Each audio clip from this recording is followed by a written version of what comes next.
64岁港星尹阳明现身珠海医院，自曝感染新冠，9天仍咳嗽未转阴。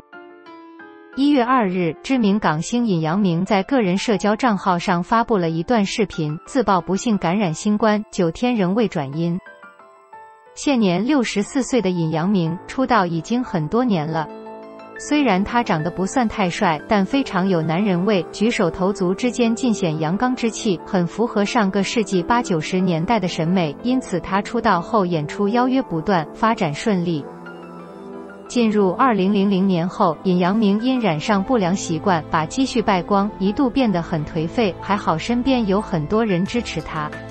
之后他转行做生意，经过不懈的努力，他逐渐走出困境，生活重回正轨。这几年，很多港星看中内地市场大机会多，选择将事业重心转移到内地。尹阳明也跟上潮流，在内地复出拍戏。他特意开通了社交账号，不时拍摄自己的日常生活，跟内地粉丝唠家常。